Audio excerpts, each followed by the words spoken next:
Ready. All right. Hey, guys. It is Patreon Fridays. I'm so grateful everyone here. It's Amber, aka Watch Amber, the Confidence Queen. I'm the co-founder of the Herpes Can Never movement. My confidence is contagious. I help women heal on purpose. I've been called to help women feel unashamed, empowered, and worthy. And I'm using my real life experiences to do so. Love Patreon Fridays, love Patreon Tuesdays. I just love Patreon altogether. And so I'm so happy you guys are here. Welcome, Shayna. Hello, my name is Shayna Singleton, aka the Herpes Goddess, the founder of the Herpes Can Never community. I have grown the largest herpes community of over 230K because I inspire people to love themselves more. The mission is to make everyone feel uncomfortable until the herpes community feels comfortable being open about their status and proud of their sexuality. I am so happy to have you all here tonight with us. We talking sex tonight.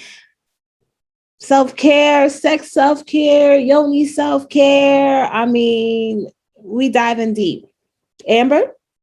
I can't wait because Shayna and I, if you missed it, we were having some tea in the first part of our call. Them first 10 minutes just be unfiltered. And so we're talking about all types of things and letting me know, like talking about the smells of our yonis and how different foods make them smell different ways. And I knew that. Of course, I know we've all heard different things, different foods make them taste different ways. And we're concerned about that when somebody's down there tasting. But I mean, even for my own personal knowledge, when there is nobody down there, I want to know my vajay inside and out. So I'm excited as always. Go on that vagina journey. I'm on a vagina journey, especially since nobody else is journeying in this vagina. It's gonna be me, myself, and I'm the only one. You better journey in that vagina. Shops closed for visitors, but I'm personally the best person to journey in my own vagina. So you need to become the best person to journey in your own vagina. Okay. That's where I'm trying to be. Okay. This is here. Like my healing journey was hella spiritual, emotional. That's what I dove deep in because of just who I am naturally. But getting into like the physical and all these, new areas that you've opened up for me, I'm still learning, and I'm so happy to be here in this community where we could be safe and talk about things like this unapologetically. Yes, it's the constant growth for me. It's the constant growth for me. It's the journey for me. Queens. So when we find out we have herpes, we take a big hit to our sexuality. Okay. We take a big hit to our sexy. We take a big hit to how we show up sexually, down to disclosure. We just take a hit. And we blame it on the herpes instantly. We don't blame it on anything else. We don't even think we had a problem before the herpes. Thanks. Well, I'm going to let you guys, we're going to watch a video together once again. And they're going to ask certain questions in the video. And then after the video, we are all going to answer the questions together to think about it, talk, converse, hear different point of views, perspectives, and see if the issues that we think we have because of herpes could be deeper. It could be belief systems that we've learned from the past. Oh, on belief systems. Did you guys do your homework? Did somebody do their homework? I'm trying to figure out my notes. Don't judge. Hold on. Let me get my notebook out. Don't shame me. Like this. All right. Now I'm gonna give y'all homework again. How about that? No. I'm gonna save the healing all for me. Hold on, let me turn this TV up. Don't do us like that. I'm like, did I do my homework? Oh God. Seriously. Oh man. All right. So while you're looking for your homework, let me go ahead and share this screen so we can get into this video. All right. Turn my phone on silent. Still getting people signing up for the workshops. What does it feel like when a man penetrates you? Can you explain it in a way where men can understand? Oh, wait.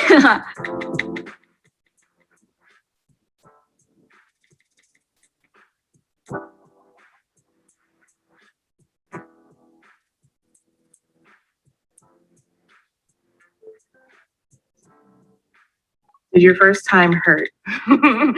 I do remember it being a pleasant experience, but it was painful. And I was sore for like days after. No, it didn't hurt at all, actually. It was really careful about it, and he made sure to ask me if it did hurt or not. Yeah, I wasn't used to having anything in my vagina. Like I didn't even use tampons at the time. I didn't have bleeding, anything like that. It was like very great. We did it. It was done. Got burritos after. It was very enjoyable. I wish there was some sort of education on like more the emotional side, because after like my first, it took me so long to even like kiss anyone again, just because it felt very odd to me, because this was like something that had been reserved for one person for a very long time. And like I was trying to navigate like dating and relationships, and I felt like I couldn't have a normal relationship because any man coming on to me, even if that's what the setting was, even if it's something that I would have wanted to do, it just felt wrong to me. What does it feel like when a man penetrates you? Can you explain it in a way where men can understand? Oh wait. Oh, that's so weird. I'm gonna try my best. For a man, when you really have the urge to go to the bathroom, that feeling, that like relief, except for it's the reverse. You don't like feel it in one spot. It kind of like, you feel it. You know, when you have to like, you put like a lid on something. It's like oddly satisfying when you put a lid on a jar of pickles. And did I really just describe it as that? Do you ever worry your vagina doesn't look normal? Yes. I felt like I didn't have a normal vagina. Not anymore. I definitely did at one point, because then I would hear like this whole rhetoric about like roast beef or whatever. And I was like, my vagina kind of does look like roast beef, and I don't know why that's a problem. If you're on birth control, how does it affect your body? So it's not something I'm currently on, but when I was on it, I believed that it would clear my acne, because that's something I heard for a long time, but it did the complete opposite. It made it worse. I for sure had mood swings, and I feel like that's not who I am at all. It might take you several different tries with birth control to find one that works for your body. For me, I loved the NuvaRing. My sister tried the NuvaRing. She gained like 15 pounds and hated it. The main thing is to make sure you're always taking it, because I have a tendency to forget, and that's when it really messes you up. With the implant, I bled for almost a year straight. So that wasn't fun at all. If you have any like questions, just talk to a doctor about it. Sex on your period, how? In all caps. Never have I ever. Well, I did have my period for a year straight. So that's something I had to figure out. You gotta use a towel and a condom. Honestly, it feels better because your hormones are so all over the place that it's kind of, it's not as bad as everyone thinks it is. Personally, to me, sex on my period just seems uncomfortable because I'm already cramping up a lot. You're already really sensitive by your vagina. Things like Diva cups and different types of period products per se that can go inside of you, and you can have mess-free, that's how they advertise it, mess-free period sex. Is it normal to masturbate? I know some people who would say, no, it's not. And I disagree wholeheartedly. I feel like people who are like, I don't masturbate, I don't do anything. That builds up. And I feel like masturbation is a way to kind of let it out. I do it probably every day. Have you ever questioned your sexuality? Yes. I went through like a whole questioning phase. Like, would I ever really be attracted to another woman? I think that's very normal for people to go through.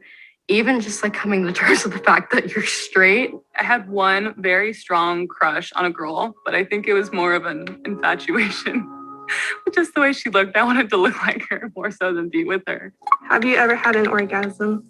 I have not. Yes. Yes. Nope.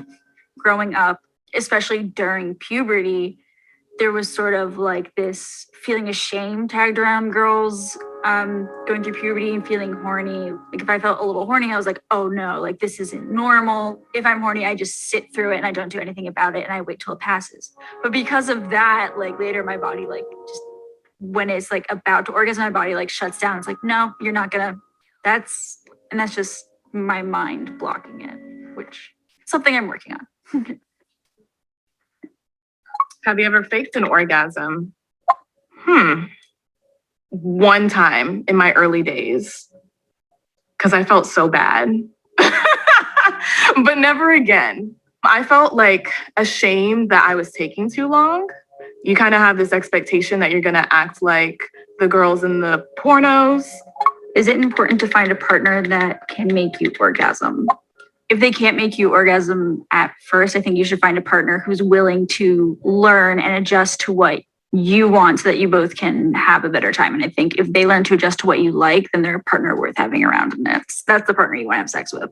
For so long, I was with partners. I mean, for 5 or 6 years when I was first having sex, I was with partners again and again that never made me orgasm, but I also didn't know how to make myself orgasm. So I wasn't masturbating. I wasn't communicating with my partners. I didn't know what positions were turn-ons for me. I had to have a conversation with him because I'm like, I'm lying. I'm lying to me. I'm lying to him. The whole experience just could be so much better. And so I remember he was laying in bed. We had the conversation and he was saying, he's like, oh my gosh, I'm so sorry. So it's not necessarily important for me to be with a partner that makes me orgasm, but it is important for me to be with a partner that prioritizes my pleasure. Do you feel like you mostly just accommodate men and what they want during sex?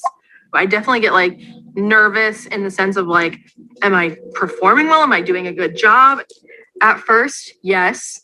As I started to be with more people, I started to realize, I started to ask, well, what do you want me to do? What do you like? And I was like, what do I like? I don't know. What do you consider assault or rape? I think I may have been, but I don't exactly know.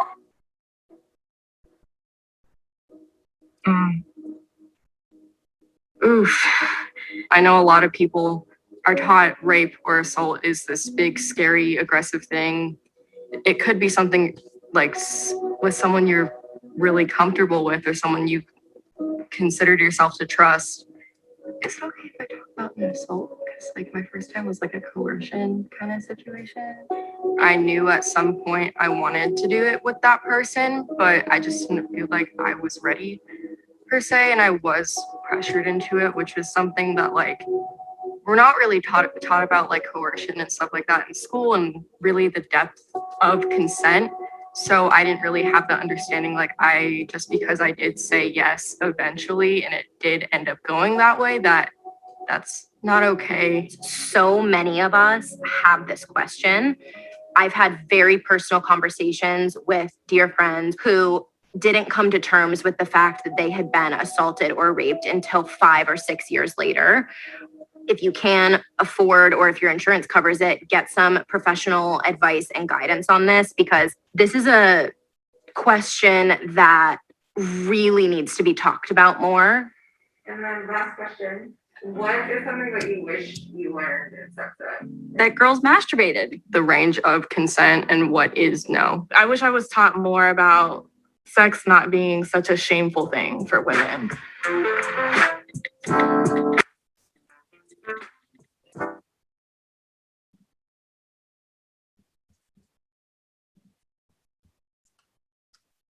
Okay, queens.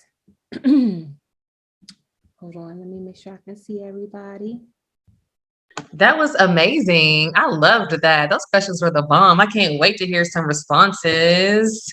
I wrote the questions down. I'm sure you did too, Shayna, but I have them written down as well in case anyone missed anything. But wow, that was so thought-provoking. So let's get to the tea, baby. And say hi. We got Key here. Hey, Key. Thank you for being here. Welcome, Ashley, Key, Pamela, and Rita. Just want to say hey to you guys. Thank you. I wish we could see your face and y'all. I know. Why ain't nobody got that camera on? Looking at us stuff in the dark. Hey. Y'all, we be looking like Crazy. Yay, we done guilted everybody to turn the camera on. Let's go. We want to see. We don't laying in bed doing every Yay! See, Shayna, all you had to do was just say, just open your mouth. That's it. Just ask. Okay, yeah, y'all. My bad. So listen, what does it feel like to be penetrated? That was such a good question. I felt like with the girl, the most accurate description for me was when the girl said, when she like you gotta go to the bathroom, like that relief, except like the opposite. Yeah, it feels like just that, like that's what it feels like to me. It just feels like pressure, but like satisfactory pleasure, but then again, it depends on who's penetrating and like the size of the penis, because that's not always the case. There has to be like a threshold, because sometimes I don't even feel being penetrated. Let's just call that a thing, I think. But like that's happened before. But it is like this like release and like relief and like feel good. That's what I said. You said something that made me think of something, right? Lord. How would you feel if you met a man and he was everything and more of your dreams, but he had a small penis, right? And he was willing to, he said, babe, I will get a strap to make you feel better. Or babe, I will get a penis enlargement to make you feel better. Or babe, you can even have sex with other men if you like, you know, it just so, you know, he's that accommodating. Now, my question is, now there's a fine line, right? There's a fine line here. Because my question is, well, damn, he's just all about wanting to please you. But then I'm also thinking, my dude, you lack in self-love if you want to do all of that for me. Are you truly good for me? See how Shayna be having your mind and wheels turning when you talk about this sex and self-care thing, because I'm over here learning. I'm a student just like y'all, notebook ready. I'm just like, what? I haven't really talked about sex on this level. Like I'm talking about it now with you guys. I would definitely feel uncomfortable if he put a strap on. I'm not gonna lie. That would kind of make me be like, but I have had sex with one dude whose penis was, I consider small. I probably would say like, just like to a visual, maybe like 3 to 4 inches. Okay. Like around that size and really not that much girth. Just overall, it's like a small penis. But he was probably like, he's 10 years older than me. Definitely knew what to do and where to go and how to position his body to where I definitely received pleasure for sure. So I've gotten at the mentality of it got to be a certain size, but I will say size matters. When you're being penetrated initially, it changes how that feels. Like if it's a larger penis or one with more girth, it's definitely going to feel different being inserted than a smaller penis, but that small penis can still provide pleasure, because even if my dude is smaller, like we can definitely like work around that. I'm definitely more of it's the motion in the ocean for me. Oh, I've been with somebody with a big penis that was so horrible. He didn't know what to do with it, that it was painful every time we had sex. It's like, damn, what the fuck am I doing with you? And then I've been with somebody with a small penis was one of the best penises I've ever had in my life. Yeah. He was 10 years, well, he was 14 years older than me. Ooh, my 20s, man. Something else. Something else. Anyone else want to come off mute and share with us? Had daddy issues. Literally just asked this question. Oh, can you hear me? Sorry. Hey. Okay, I literally just asked this question. Okay. Oh, hold on. We got. Can you hear me? We hear you, Pamela. You literally just asked this question. Okay, I literally just asked this question to my friend, and I was like, because I've always been that person to say that, bruh, what will I do if I meet the perfect person and he can't please me? Like, my homegirl's like, but it just can't be all about that. And I'm like, that's facts, because I mean, you can teach him, you can work on it, blah, blah, blah. But what if it just doesn't work? Like, would you allow me to go have sex with somebody else? I've never thought about like to put it on the strap thing, but only to honestly to have sex with somebody else. But then when you say like that's not self-love, I'm like, maybe is it? I don't know. It was just a question. But that's another thing down to when you know yourself, when you're in tune with yourself, when you've had the best sex you've ever had in your life and it's been with yourself and if it's been outside of a person, or if you had an orgasm through the mental connection with somebody, when it comes down to the pleasing part, that person is going to get it. Even if they don't get it the first time, your intimacy is going to be so popping, your communication is going to be so popping that he's going to want to, or she's going to want to please you or find ways to please you or go on that journey with you to please you. But when we cut it off, when we do the first time, and this is somebody special, and the first time's just whack, and you just kind of like, damn, I'm turned off, and you push that person away, self-sabotage.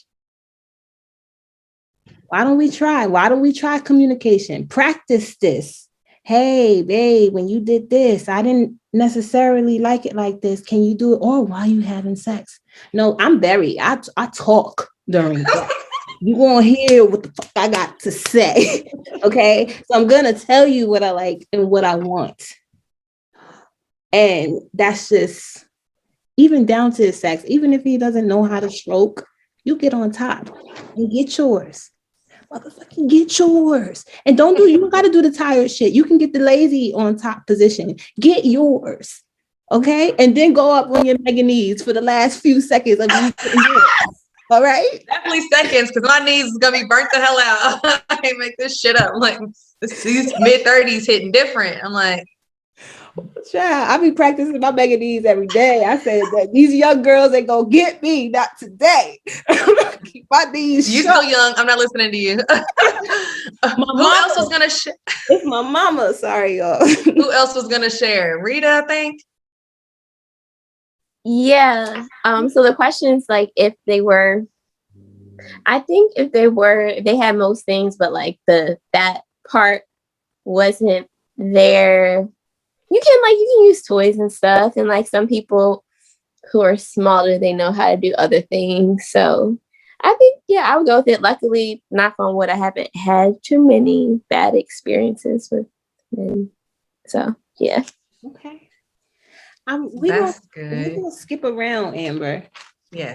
Because there's another question I want to ask y'all. I know. Okay, Christiana, is that how you pronounce your name?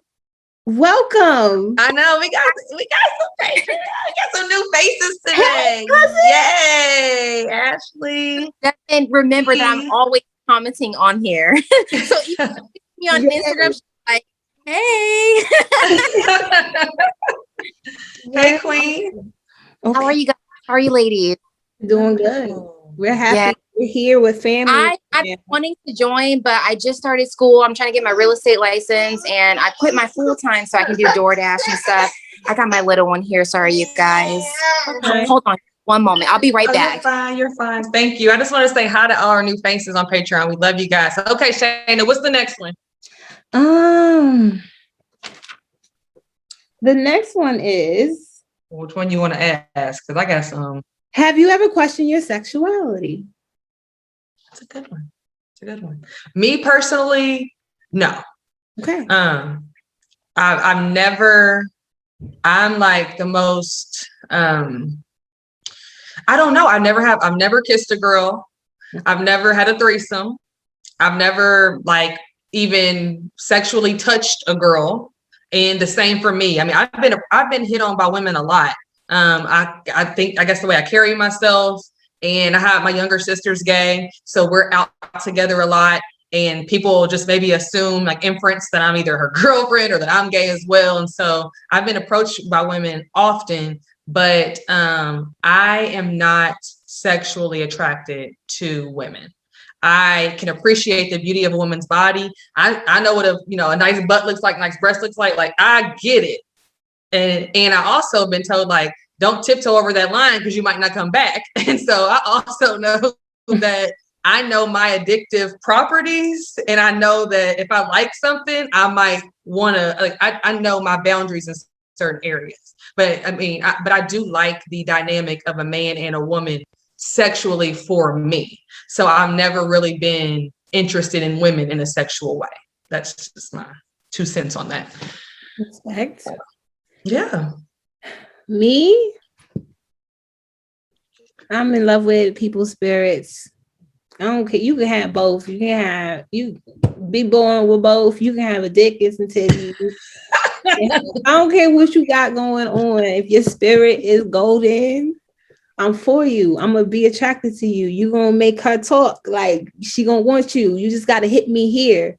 So for me, it's not, I've never had to question my sexuality. I've always been fluid.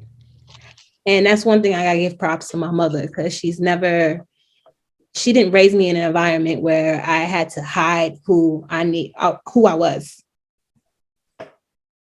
I love that. Anybody else want to answer that question? I do. I just told my friend the other day that I would date a trans person. They looked at me sideways. But I'm like, Shayna said, I don't care about what the person looks like. You feel me? I'm perfectly fine with your energy. That's what I am attracted to first. And I love all people. Yes, Pamela. I have to say I am attracted to gay men. I've always been attracted to gay men. And it's like, I agree with that. It sucks because they don't want me. Same. That's probably why they don't want me. So my next best thing is a bisexual man. It's like my closest thing. Get to a gay man, and it's lit. I love gay porn. I love all of that. So as far as sparks my fancy, it's always been gay men. Weird, right? Not too weird, I guess. Not weird, but apparently TikTok thought it was weird when we made our TikTok. They weren't ready for it, but it ain't weird. Because we don't have these conversations, you know? These conversations are taboo. We're talking about it tonight. You want to pick a question, Amber? Well, sure. Let me see. The question I want to ask is, did the first time you had sex, did it hurt? And my answer is, I literally can't remember the first time I had sex. I know I was 17, and I know it was my high school sweetheart. And I remember us having sex vaguely, but I can't remember if the first time hurt or not. And so, I thought that was like, some people said, and I was surprised on the video, more people said no than yes. And I feel like when we're, before we lose our virginity, or even just coming up when we hear about sex, is that the first time is super painful. And that's not necessarily true for everybody, as I saw in the video. So if anyone wants to share their answer for that, for me personally, I don't honestly remember. Mine wasn't painful from what I remember. Mine was almost 20 years ago. I think I was 20 turning 21, and it literally happened a couple of days before my 21st birthday. But I definitely don't think it was painful because he wasn't very big from what I remember. So, Thank you, Ashley. You're welcome. I don't think mine was painful at all. I would remember. And I was 16. So I was 17. So she's talking about she's 2021. I'm like, oh, she did good. Yeah. You definitely did good. I was getting ready to say nothing. Look, I don't even want to say nothing. My twin sister was in college when she lost her virginity. Like, we were in college and she lost hers. And I was just like, girl, she was one of the last of the Mohicans. The UK. Me too. I lost mine when I was 20, and it hurt really bad. And he had a little penis, and I bled a lot. It was the worst experience of sex, if you want to be honest. When did you have sex again? I like sex, and I masturbated so much. I didn't have sex till a year and a half later. When I met my new partner, and that's the person who gave me herpes. Well, I believe. And he is a beast at sex. And it was just at least the herpes came with some good sex. And that's what be killing me. I be like, the herpes came with some bomb. I think mine didn't. I'm sorry. I'm glad y'all got the D put on y'all. Yeah, but keep it. Mine's big mad. Big mad. No, mine was definitely good. And he was a nurse, which is kind of shady, but whatever. Like, sir, Like, you know better. did he disclose? No. You're a whole nurse. And when I was like, so did you know? He was like, no, what? And I was like, I know how this conversation about to go. Damn. So let me guess, you ain't know. But I mean, he's a male. If he's asymptomatic, he might literally not know. Might literally not know. Yeah. That's the real of the real of the real. While we doing our workshop Well, tomorrow, talking about I think he is disclosing. asymptomatic because he recently had a baby and she doesn't have it.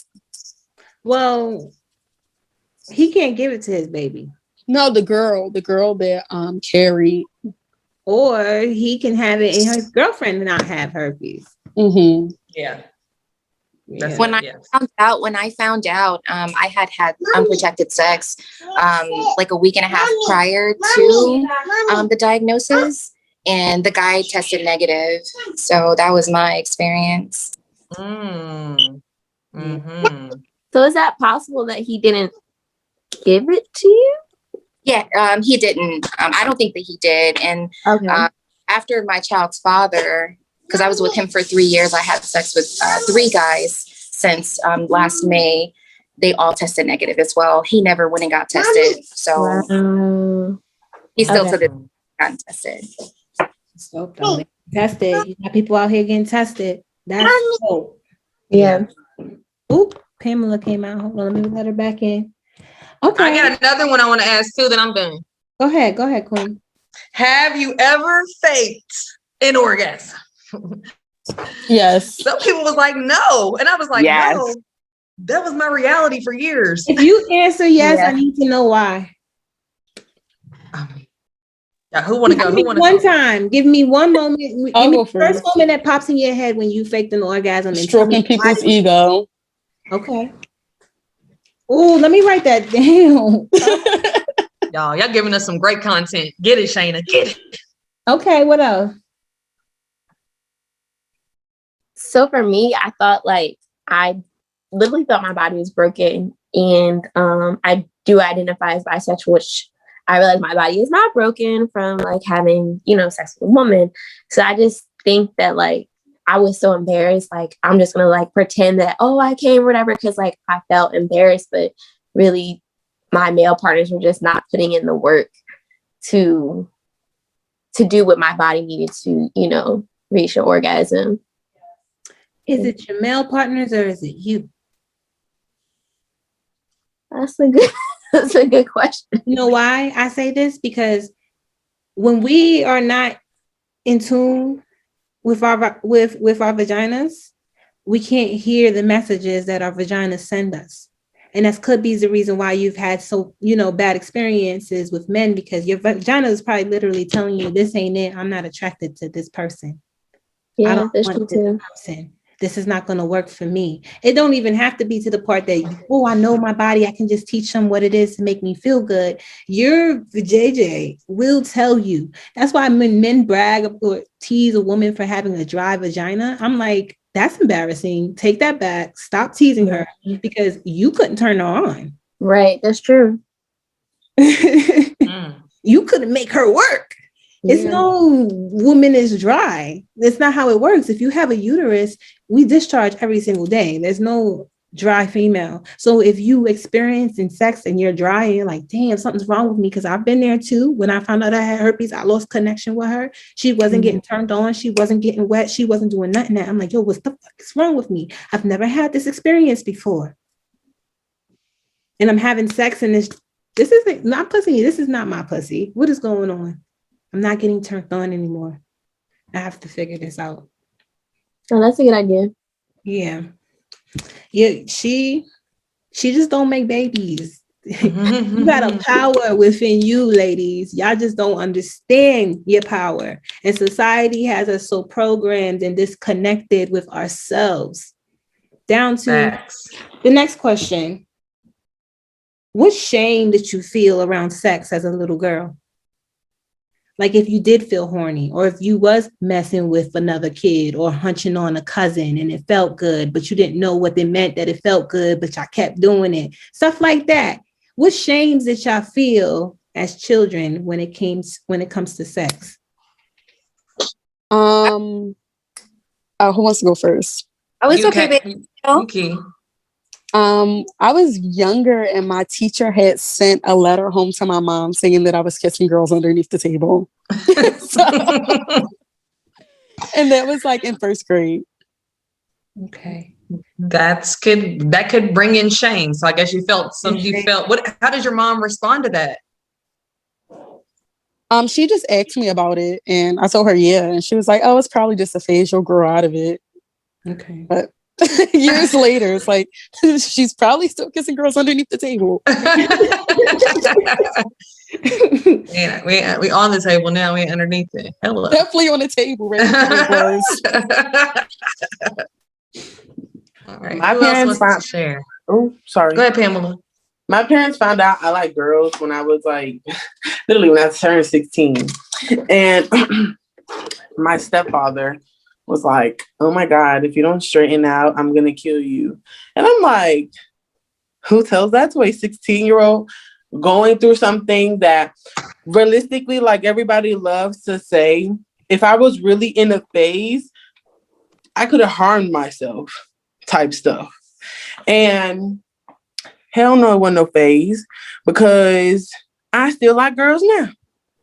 And like I told my mama then and my biological father, because his question was, well, what are you going to do about society? What does society think? If society isn't the person I'm with, I don't care type stuff. And my parents have that real old mentality. Like, oh no, like that don't work. I'm going to beat it out of you if I have to type stuff. And it's like, that don't make nothing better but make your parent and child relationship bad. Yeah.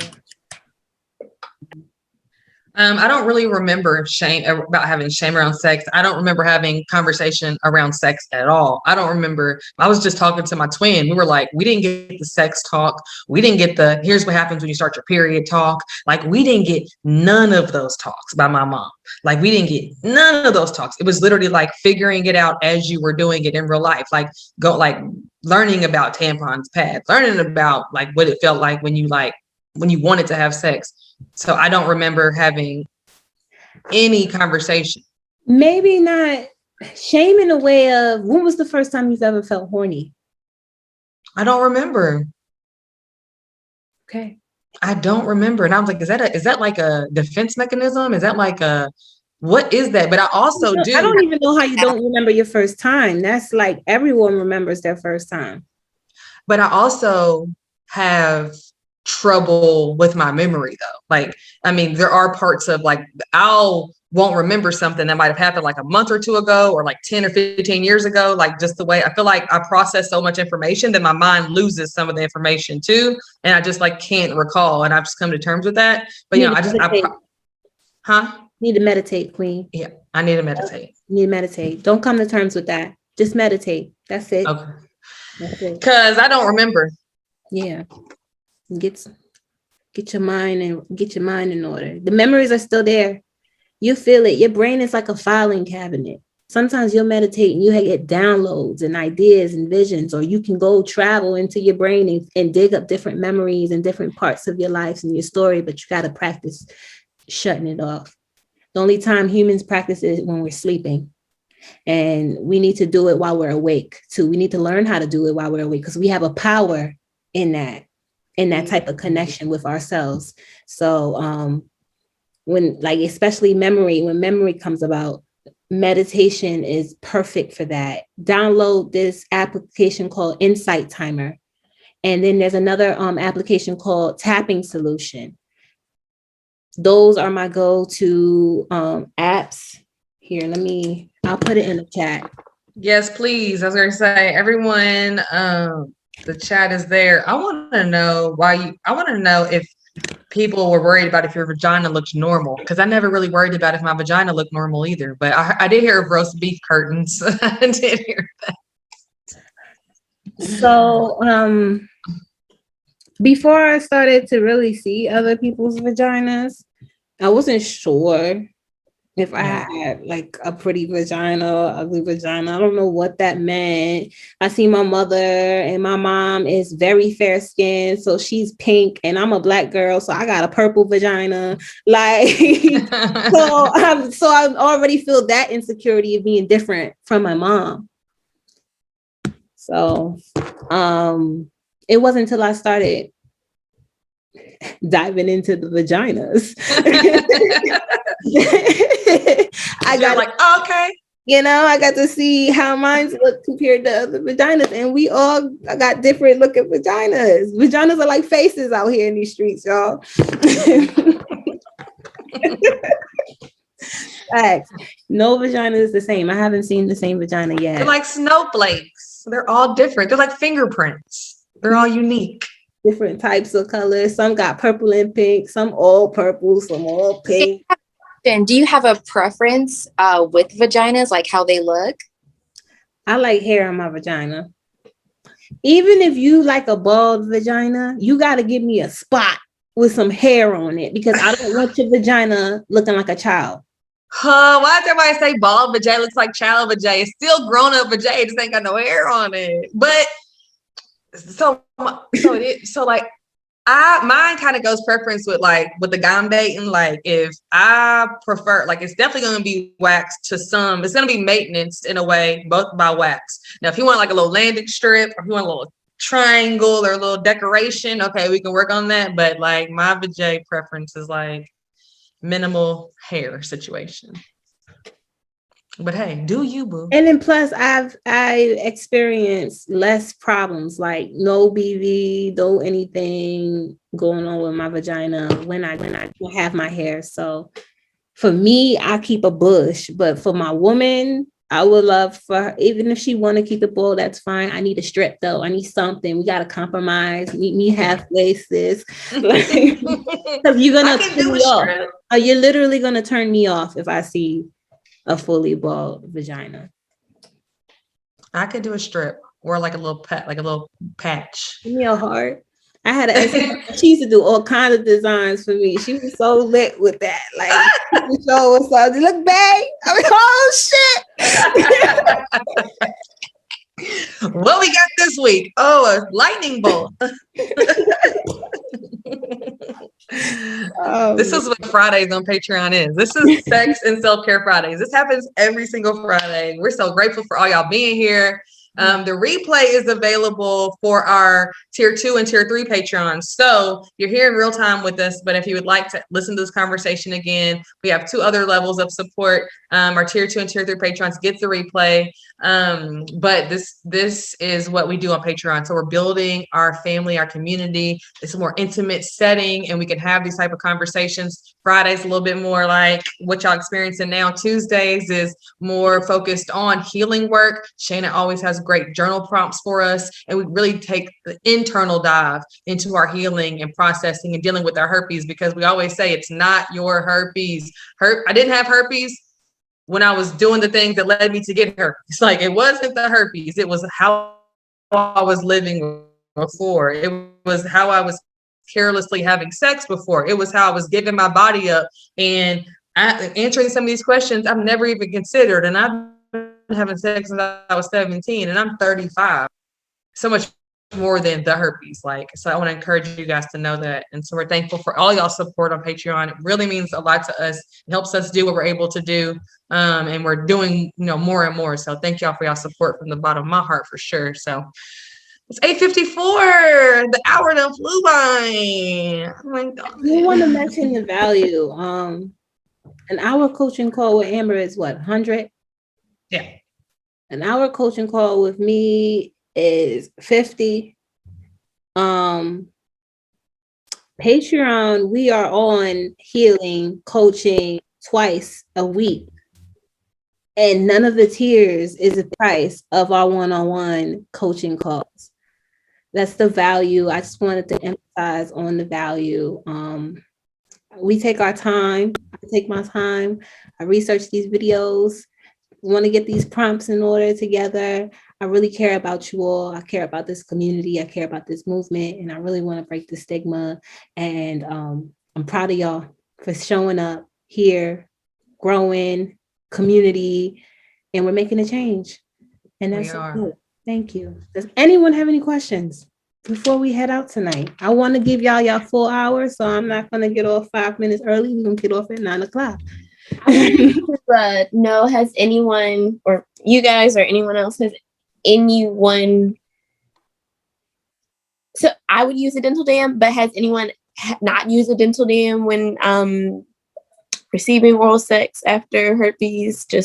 I was just curious. I haven't used a dental dam. Everybody just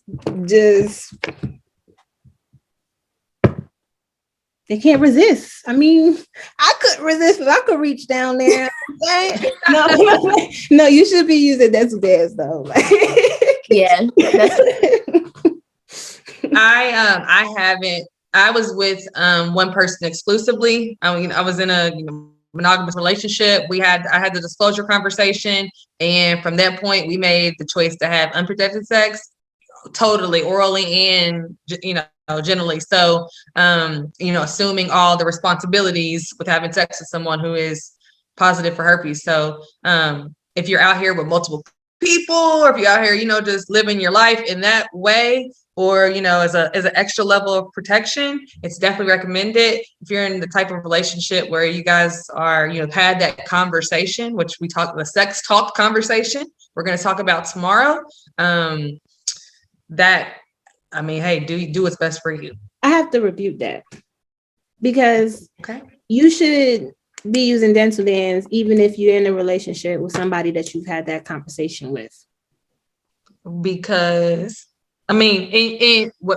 continue, I should say. Because people in long-term relationships, 30 years of relationship, 25 years of relationship with the man and the woman of their dreams, found out they had herpes, found out they had HIV, found out they had chlamydia, found out they had gonorrhea, found out they had syphilis by the person that they were mutually with and they was having that conversation with.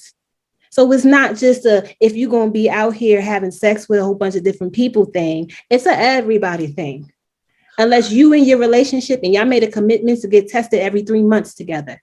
It's a normal for y'all. And y'all see each other's results and you got access to each other's results. Then, okay, no dental dam. But if that's not the case, honey, dental dams and condoms. I can put an asterisk next to mine and say with getting regular testing, because we didn't get regularly tested. However, in my forever relationship, I'm not going to be using any type of protection, and we can get tested regularly. I like that anyway. I love that idea. I'm on board with that. Yeah, I agree. I think we should normalize getting tested regularly in a relationship. That's true. My friends have been married for 7 years now, and they do it with each other twice a year for the past 7 years. I love that. That creates intimacy too. The trust, the everything. It's more. It's elevated for sure. It's a commitment. Yes, it is. A promise. Like, I love that. Thank you, Shayna. And I might just have my next bae use a dental dam on me just so I can feel what it feels like, because I've never had one used on me before. I'll report back to y'all with detailed. That'll be for the $50 Patreon. That goes down. I'm gonna give y'all play-by-play, baby. Woo! I can't wait till that day. So I'll keep y'all in the loop on that. Any more questions before we end the night? I don't really have a question. I just know that I've been feeling for the past, I'm trying to hurry up, but like for the past 2 weeks, I've just been wanting to go public, like just post the shit on my social media. Cause sometimes when I'm scrolling on even the herpes platforms, I feel myself like, oh my gosh, somebody's going to see me like this, or, and I'm just like, I'm over all of that. And then I have my mom, I posted this in the group as well, but like my mom, she's like terrified. And so I feel like I'm taking on her fears a little bit, but I'm also standing still in my own, body, and just knowing that like, I don't really care about nobody's opinions anymore. I just want to live in my truth. So I don't know how to really go about it, but I'm just ready to just let it out. That's how you free yourself of that feeling. That's definitely how you do it. Going public frees you from anything that you thought the stigma was. going public just erases it. And then you really see things for what it is. You see people just miserable. You see happy people. You have people that's going to celebrate you. You're going to have people that's going to be mean to you. And again, miserable. You see how miserable they are. Once you're standing in your own light, you see the darkness so clearly. It's like, ugh. And this is who I was afraid of. I was worried about these miserable ass motherfuckers over here. Because when I disclose, like since I've been disclosing, I feel so, even when I get rejected, I've been rejected multiple times now, but I feel so confident. Like, it's just like, this is what you get. And if you don't like it, I don't really know what to do at this point, but bye. I don't know. I wish we can do a different term with rejection. Like for those people who did the herpes disclosure and it didn't move forward from there, but they don't take it as rejection, we need a different word. Yeah, I'm gonna look at the synonyms for the word redirection, because like, oh, I got redirected. Like I'm gonna think of a term, because that's literally what it is. Rejections for the ego. Yes. Your ego's the only one that feels rejected. The ego is the only one being rejected. Your spirit's the one pushing them away. Yeah. That's why they reject. That's why you think they rejected you. That was your spirit. Your spirit said, this person ain't for you. This wasn't the one for you. Yes. Bye. Now, say you didn't have your herpes, you would have ended up with a person that wasn't fucking for you. Exactly. Herpes can never. And like this, the amount of people that are tapping into Shayna and I, expressing interest about going public, freeing themselves from the stigma, I'm for sure that it has something to do with this movement that we've started, this movement that you guys are participating and showing up in, and opening yourselves up to being vulnerable, to doing the work that it takes on yourself. And that's just kudos to you saying, now is the time for me. And I'm just so grateful that we were able to come together, because I went public. Shayna had already gone public, and I went public, and she was out here already. And that's how she found me, because I just put myself out there. We didn't even know each other before herpes. Herpes brought us together, which brought this movement to the level that it is now. So when all you can see and think about is the bad from sharing something like your herpes, or the shame and the guilt, you have no idea of the joy that's on the other side of being free of the stigma. And you're starting to feel it, because that's what's going to be welling up in you, to be like, I literally don't give a fuck what nobody thinks. Like, this is who I am. And that is so liberating. So thank you so much for sharing that. And we hope that you continue to just get more and more and more and more motivation and fuel behind that, because we gang over here, like, for life. Like, we in this for life, literally for life. So that's a beautiful experience. It's Amber, aka Watch Amber, the confidence queen and the co-founder of the Herpes Can Never movement. I'm so thankful. People are literally continuing to buy tickets to the workshops. My phone is blowing up. So if you're not attending the workshops, you still have time to get a ticket over on our Instagrams. We have a link to or you can go to www.herpescannever.com and go to workshops. We're having 2 workshops. One is tomorrow and one is actually the 24th. The replay is available if you can't catch it in person. So I'm just thankful for everybody being in here, for investing in you and figuring out your body, learning right along with us and doing the work, because herpes could never. And I'm so grateful. Shayna? So, queens, if you are thinking about coming out public, please reach out to me or Amber, and you can go use our platform to come out public. We can create you a nice little cute little boop, boop, bop, boop, bop, like me and Amber do, and we can put it on the Herpes Can Never, and you can be a part of the movement. So if that's something you're really interested in about doing, that's what we're all about, trying to break people free of this, so we can just be out here, so we can have our parade, so we can show up, so we can dominate, because guess what? We are the majority of the population of the world, period. That's it. And it's time. It makes no sense why we got a stigma if we're the majority. Thanks. I love y'all. I'm excited about tomorrow. Y'all have a good night. And remember that herpes could never, ever, ever, ever, ever, ever, ever, ever, ever, ever, ever, ever, ever, ever. Hey, peace, y'all.